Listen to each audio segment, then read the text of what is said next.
தமிழகத்தில் அதிகபட்ச வெப்பநிலை அடுத்த 5 நாட்களுக்கு 2 முதல் 3 டிகிரி செல்சியஸ் வரை அதிகரிக்க வாய்ப்பு. உள் மாவட்டங்களின் சமவெளி பகுதிகளில் 37 டிகிரி செல்சியஸ் வரை பதிவானதாக வானிலை மையம் தகவல்.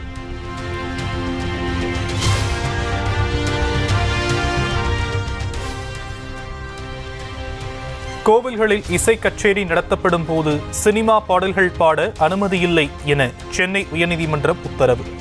கோவில்களில் எந்த நிகழ்ச்சி நடைபெற்றாலும் பக்தி பாடல்களை மட்டுமே பாட வேண்டும் எனவும் உத்தரவிட்டு வழக்கு முடித்து வைப்பு.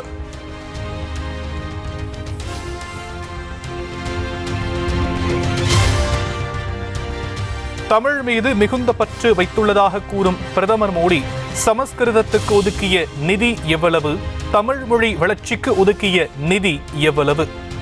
நிதி ஒதுக்கீட்டில் உள்ள வேறுபாடே அவர்கள் தமிழ் பகைவர்கள் என்பதை வெளிச்சமிட்டு காட்டும் என முதலமைச்சர் மு க ஸ்டாலின் சாடல். தமிழ்நாட்டுக்கும் நிதி தராமல் தமிழுக்கும் நிதி தராமல் ஆதிக்க மொழிகளை கொண்டு மத்திய பாஜக அரசு அழிக்க துடிப்பதாக முதலமைச்சர் மு க ஸ்டாலின் குற்றச்சாட்டு. மொழி திணிப்பு ஒரு நாட்டில் எத்தகைய விளைவுகளை ஏற்படுத்தும் என உலக சரித்திரத்தை புரட்டினால் தெரியும் என்றும் எச்சரிக்கை. தமிழ்நாட்டில் மும்மொழி கொள்கைக்கு ஆதரவான கையெழுத்து இயக்கத்தை தொடங்கியது பாஜக. தமிழிசை, அண்ணாமலை உள்ளிட்டோர் கையெழுத்திட்டு தொடக்கி வைத்தனர்.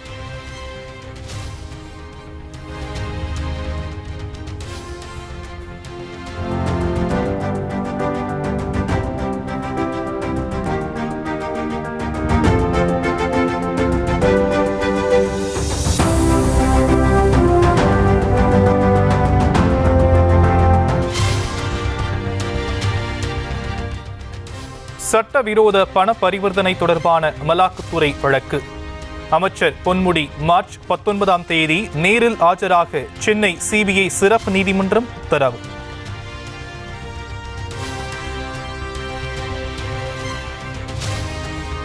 பொன்முடிக்கு எதிரான செம்மன் குவாரி வழக்கில் அமலாக்கத்துறை தரப்பில் கூடுதல் குற்றப்பத்திரிகை மற்றும் 26 கூடுதல் ஆவணங்கள் தாக்கல். கௌதம சிகாமணி, அசோக் சிகாமணி உள்ளிட்ட கூடுதல் குற்றப்பத்திரிகையில் உள்ள அனைவரும் ஆஜராக சிபிஐ சிறப்பு நீதிமன்றம் சம்மன்.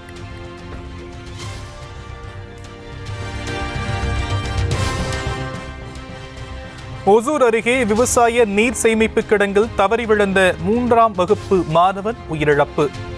காப்பாற்றுவதற்காக நீர் சேமிப்பு கிடங்கில் இறங்கிய பள்ளி தலைமை ஆசிரியை உயிரிழந்த சோகம்.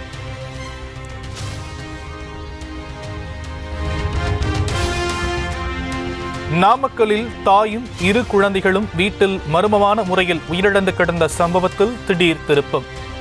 மாயமான கணவனை போலீசார் தேடி வந்த நிலையில் கரூர் அருகே ரயில் முன்பாக பாய்ந்து உயிரை மாய்த்துக் கொண்ட சோகம்.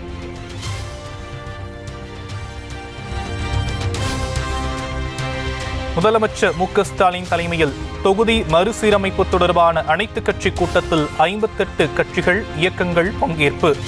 திமுக, அதிமுக, காங்கிரஸ், பாமக, விசிக, கம்யூனிஸ்டுகள், தேமுதிக, தவிக உள்ளிட்ட கட்சிகள், சமூக இயக்கங்களின் பிரதிநிதிகள் பங்கேற்று ஆலோசனை.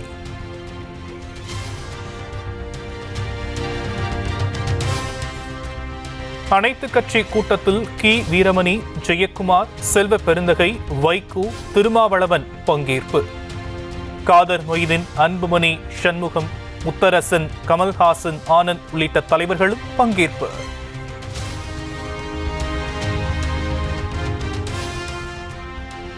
நாடாளுமன்ற தொகுதி மறுசீரமைப்பு என்பது தமிழ்நாடு தமிழர் மீதான நேரடி தாக்குதல் என முதலமைச்சர் மு க ஸ்டாலின் குற்றச்சாட்டு. தமிழ்நாட்டுக்கு 8 மக்களவை தொகுதிகள் குறையும் அபாயம் உள்ளதாகவும் பேச்சு. அரசியல் உரிமைக்கும் இது அச்சுறுத்தலை ஏற்படுத்துது. இது இந்திய ஜனநாயகத்தில் தமிழ்நாட்டுக்கு கிடைக்கிற அரசியல் பிரதிநிதித்துவ உரிமை மீதான நேரடி தாக்குதல்.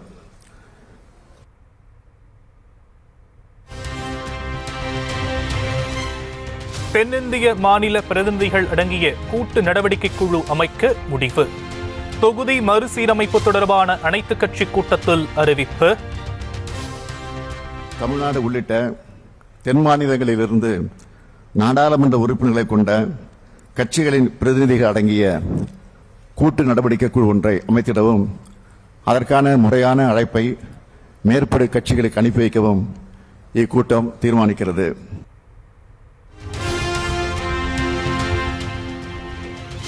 முதலமைச்சர் மு.க. ஸ்டாலின் அழைப்பு விடுத்த அனைத்துக் கட்சி கூட்டத்தை பாஜக புறக்கணிப்பு. நாம் தமிழர், தமிழ் மாநில காங்கிரஸ், புதிய தமிழகம், புதிய நீதி கட்சி ஆகியவையும் புறக்கணித்தன.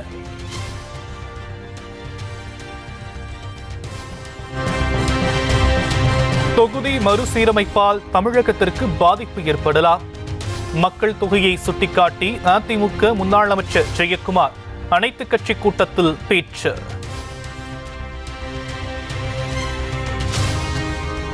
தொகுதி மறுசீரமைப்பு விவகாரத்தில் மற்ற மாநிலங்களையும் முதலமைச்சர்களையும் ஒருங்கிணைக்க வேண்டும் என பாமக தலைவர் அன்புமணி வலியுறுத்தல். தென் மாநில முதலமைச்சர்களிடம் நேரில் பேசி ஒருமித்த கருத்தை உருவாக்கி ஒரு கூட்டமைப்பாக வலியுறுத்த வேண்டிய தேவை உள்ளதாகவும் பேச்சு.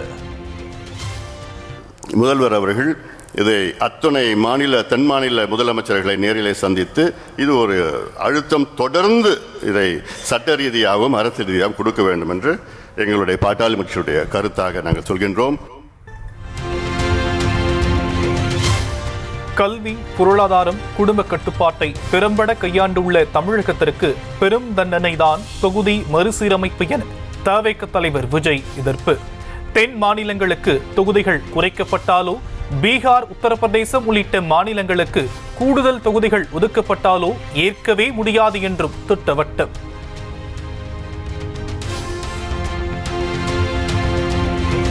நாடாளுமன்றத்தில் தற்போது உள்ள 543 எம்பிக்களுக்கே பேசுவதற்கு போதிய நேரம் ஒதுக்கப்படுவதில்லை என தவிக தலைவர் விஜய் குற்றச்சாட்டு. மேலும் எம்பிக்களை சேர்த்துக் கொண்டு நாடாளுமன்ற வளாகத்தில் வெறும் அலங்கார பொம்மைகளாக இருக்க வைப்பதில் என்ன பலன் என்றும் கேள்வி.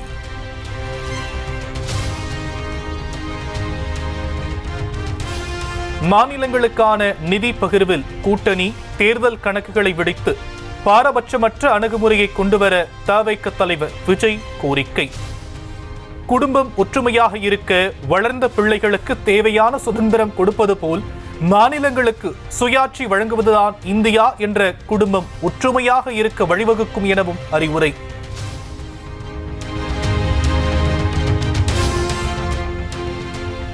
தொகுதி மறுசீரமைப்பு தொடர்பாக மத்திய அரசு எதுவும் கூறாத நிலையில் அவசரமாக அனைத்துக் கட்சி கூட்டத்தை கூட்டியது ஏன்? தமிழ்நாட்டை திமுக தான் காப்பாற்றுகிறது என்பது போன்ற தோற்றத்தை ஏற்படுத்த முயற்சி என அதிமுக முன்னாள் அமைச்சர் ஜெயக்குமார் குற்றச்சாட்டு. அரங்கிறது நல்ல காட்சி நடக்குதம்மான்ற மாதிரி ஒரு நாடகம் தான் இன்னைக்கு அரங்கேற்று இருக்காங்க.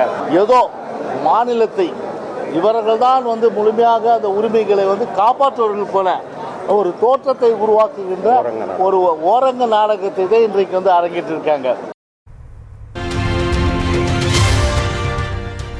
அரசு பள்ளியில் பணியாற்றிய தூய்மை பணியாளர்களுக்கு வழங்க வேண்டிய ஓய்வூதிய பண பலன்களை வழங்கவில்லை என உயர்நீதிமன்ற மதுரை கிளையில் தொடரப்பட்ட வழக்கு. உத்தரவை நிறைவேற்றாத கன்னியாகுமரி மாவட்ட முதன்மை கல்வி அலுவலர் மற்றும் மாவட்ட கல்வி அதிகாரி மோகன் ஆகியோருக்கு 1 வார சிறை தண்டனை.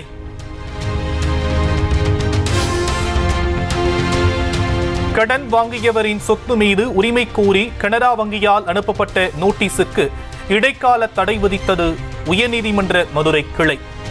வங்கியில் கடன் வாங்கி முறையாக திரும்பி செலுத்தி வரும் நிலையில் தன் சொத்துக்கு உரிமை கோரி நோட்டீஸ் அனுப்பியதாக தாக்கல் செய்யப்பட்ட வழக்கில் உத்தரவு.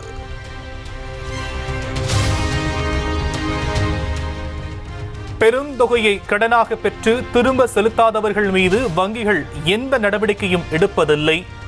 சாதாரண மக்கள் மீது மட்டும் நடவடிக்கை எடுப்பதாக உயர்நீதிமன்ற மதுரை கிளை கண்டனம்.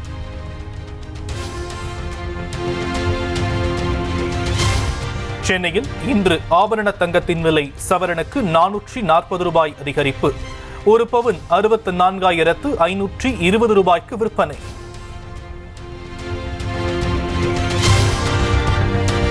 திருப்பூர் மாவட்டம் காங்கேயம் அருகே நகை வியாபாரியிடம் இருந்து 1 கோடி ரூபாய் ரொக்கம் கொள்ளை. நகை வாங்குவதற்காக கரூரிலிருந்து கோவைக்கு காரில் சென்று கொண்டிருந்தவரை மறித்து போலீஸ் என கூறி 4 பேர் துணிகரம்.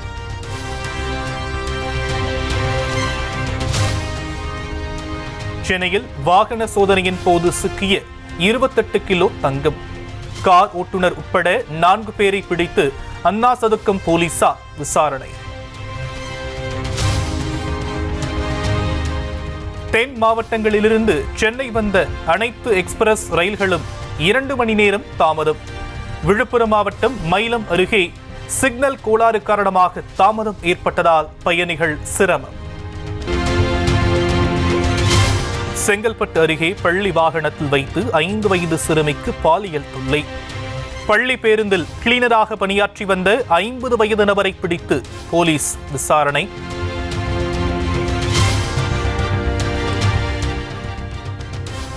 கிருஷ்ணகிரி மாவட்டம் போச்சம்பள்ளி அருகே அரசு பள்ளி ஆண்டு விழாவில் சாதி பாடல் ஒளிபரப்பப்பட்டதாக புகார். பாமக துண்டு அணிந்து கொண்டு நடனம் ஆடியதால் ஆத்திரமடைந்த பெற்றோர் பள்ளியின் முன்பாக திரண்டதால் பரபரப்பு. 2 முறை சொன்னாங்க. அவ்வளவு தைரியமா வந்தாங்க. வாஜர் 4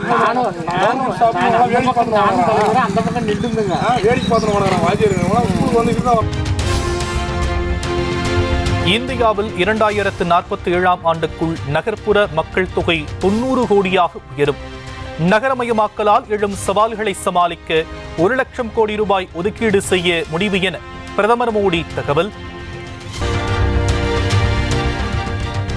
உத்தரப்பிரதேச சட்டப்பேரவையில் பான் மசாலாவை மென்று மிழ்ந்த விவகாரம். சட்டப்பேரவையில் பான் மசாலா குட்கா பொருட்களுக்கு தடை விதித்து உத்தரவு.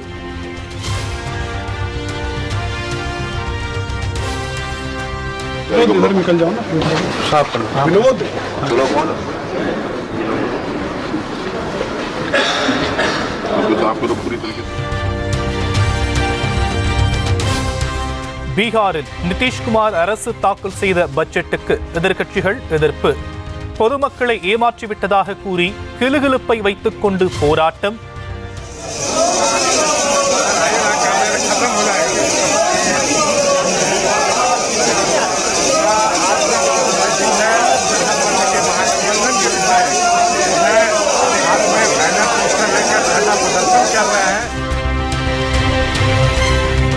இரண்டாவது முறை அதிபரான பின் அமெரிக்க நாடாளுமன்ற கூட்டத்தில் முதல் முறையாக உரையாற்றிய டொனால்ட் ட்ரம்ப் கடந்த 4 ஆண்டுகளில் சாதித்ததை விட தமது 43 நாள் ஆட்சியில் ஏராளமான புதிய திட்டங்கள் கொண்டுவரப்பட்டுள்ளதாக பெருமிதம்.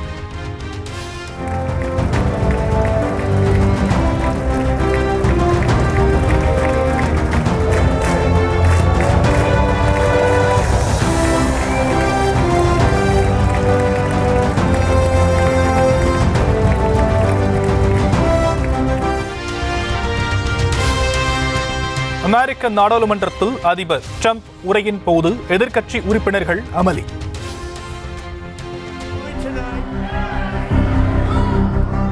Finding that members continue to engage in willful and concerted disruption.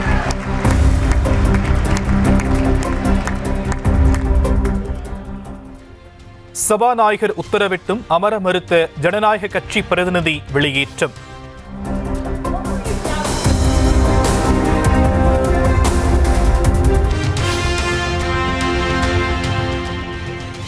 பதிலுக்கு பதில் வரி விதிப்பதில் விடாப்பிடியாக இருக்கும் அமெரிக்க அதிபர் ட்ரம்ப் இந்தியா உள்ளிட்ட பிற நாடுகளிலிருந்து இறக்குமதியாகும் பொருட்களுக்கு ஏப்ரல் 2ஆம் தேதி முதல் வரி உயர்வு என அறிவிப்பு.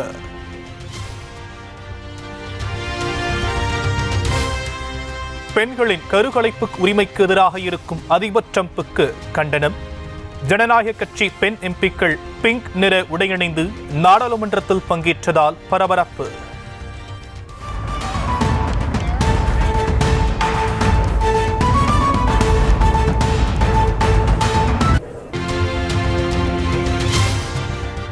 சர்வதேச ஒருநாள் கிரிக்கெட் போட்டியிலிருந்து ஓய்வு பெறுவதாக ஸ்டீவ் ஸ்மித் அறிவிப்பு.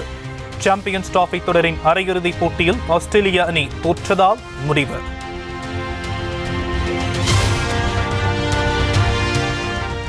கோவையில் விமர்சையாக நடைபெற்ற கோனியம்மன் கோவில் தேர் திருவிழா.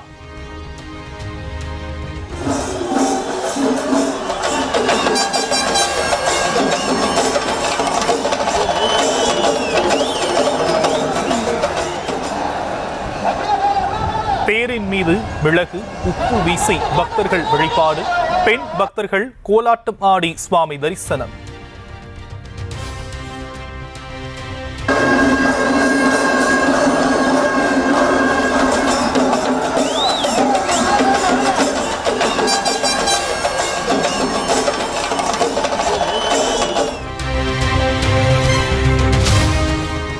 முருகனின் முதல் படை வீடான திருப்பரங்குன்றத்தில் பங்குனி பெருவிழா தொடக்கம்.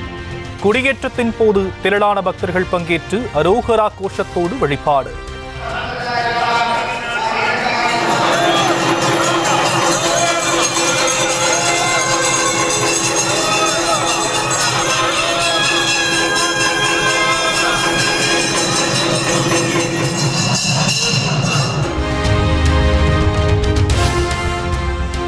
திருச்செந்தூர் அருகே குலசேகரப்பட்டினத்தில் ராக்கெட் ஏவுதளம் அமைக்கும் பணிகள் தொடக்கம். ஏவுதளம் அமைப்பதற்காக 2233 ஏக்கர் நிலங்களை கையகப்படுத்திய நிலையில் பூமி பூஜை.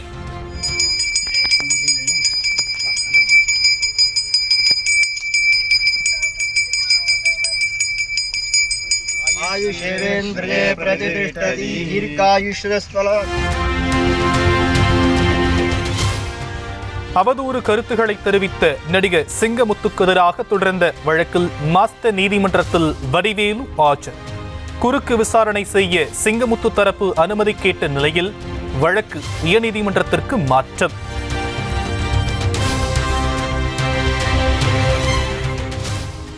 நடிகர் சிவாஜி கணேசனின் வீட்டை ஜப்தி செய்ய பிறப்பித்த உத்தரவை ரத்து செய்யுமாறு ராம்குமார் கோரிக்கை. சிவாஜி கணேசனின் அன்னை இல்லம் வீடு நடிகர் பிரபுவுக்கு சொந்தமானது என உயர்நீதிமன்றத்தில் முறையீடு.